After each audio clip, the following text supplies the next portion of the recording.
Hello students, उसी में हमने कोऑपरेटिव सोसाइटी का meaning, characteristics, advantages and limitations complete किया था।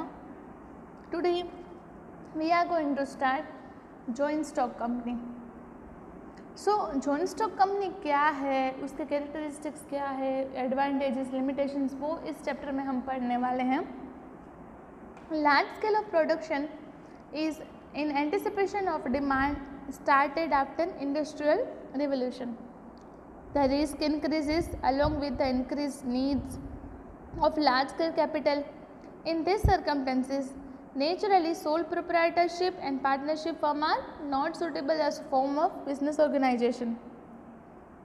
Unlimited liability, limitation of capital, short life are the main limitations of sole proprietorship and partnership. As a solution to the problems, a large scale need of capital on large scale activities along with the security of capital distribution and liability and risk efficient management, new form of business organization is emerged from in form of joint stock company. We shall identify in short as a company. The trade and industry got rapid momentum due to development of a company form. Hence, the company is known as the engine of economic growth. One marks के लिए ये बहुत important है। Company को क्या बोलते हैं? तो company is known as engine of economic growth, उसको इकोनॉमिक ग्रोथ का इंजन बोलते हैं। Companies Act 1956 was enforced for the regulation on companies in India. Now, Companies Act 2013 is introduced from 1/4/2014.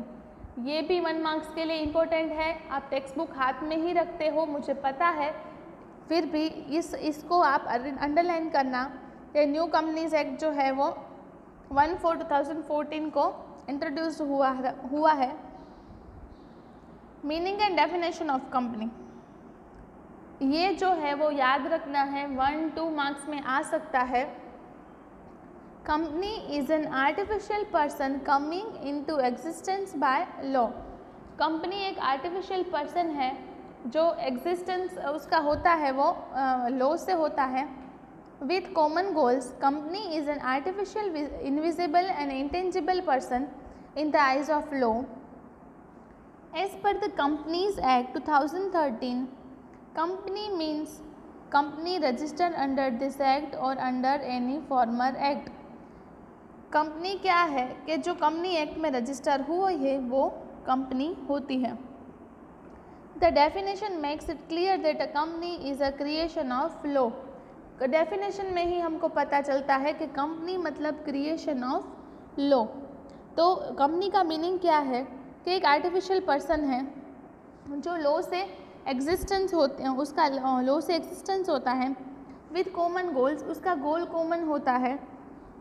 Company is an artificial invisible and intangible person in the eyes of law. Artificial person है, invisible person है और intangible भी person है company in the eyes of law. As per Companies Act 2013, company means company registered under this act or under any former act. Company मतलब कि जो register act में exist करती है वो, और एनी अदर फॉर्मर एक्ट। और इस डेफिनेशन से ही क्लियर हो जाता है कि कंपनी का मीनिंग क्या है। तो आज हमने सिर्फ जॉइंट स्टॉक कंपनी का meaning and definition of company देखा है। आपको होम असाइनमेंट में क्या करना है जॉइंट स्टॉक कंपनी का एक लिस्ट बनाना है। आपके लिए, आपकी ही इंफॉर्मेशन के लिए करोगे तो आपके लिए अच्छा है। करना कंपलसरी नहीं है लेकिन नेसेसरी है आपके लिए। सो आप करोगे तो आपके लिए अच्छा। और आपको आपकी स्क्रीन पे 3 क्वेश्चंस दिख रहे हैं, वो आपको होम असाइनमेंट में लिखने हैं, कंप्लीट करने हैं। अब PDF नहीं आएगी, आपको इसमें से देख के जो क्वेश्चंस है उसके आंसर्स टेक्स्ट बुक में से फाइंड करके लिखने हैं। ठीक है, थैंक यू।